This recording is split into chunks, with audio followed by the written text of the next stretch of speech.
Let's take a look at this little tool I've added to help you collect the excess payment of housing fund to KRA in July. So under monthly statutory returns, you'll see this housing fund for July correction only. If you open it, it shows a sheet like this.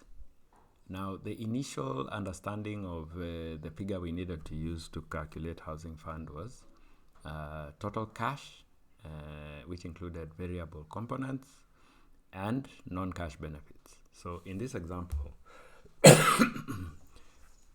this employee's total cash plus benefits came to 130,000. Excuse me. His fixed pay was 100,000. So our calculation initially was on this figure, which generated an excess housing fund payment of this. So what we want to do using August's return is to try to recover this figure. So the way to do that is to reduce August's salary being used to import into the KRA P10, reduce it by the extra salary that you used in July. So this sheet shows you what the extra was in July.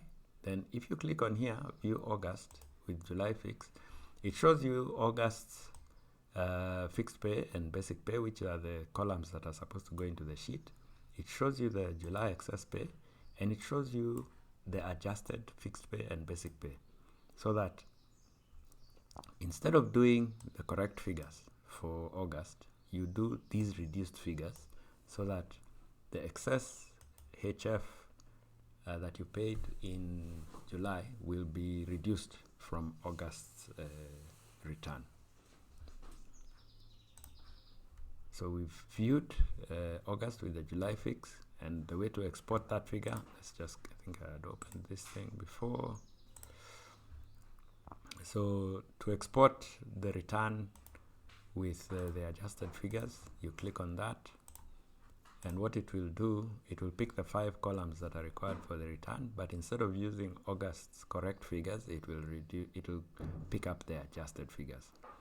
That way now when you do the August return, the HF figures for the people who had paid excess will be less by the excess amount, and that way your July plus August figure for HF will be correct.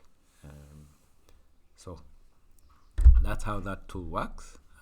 Decide whether you want to do your correction this way. The alternative, of course, is to pay August with the correct figures, and then whatever excess you had paid in July, you can follow up with KRA for a credit. I'm not sure how that process works, but you can try that instead.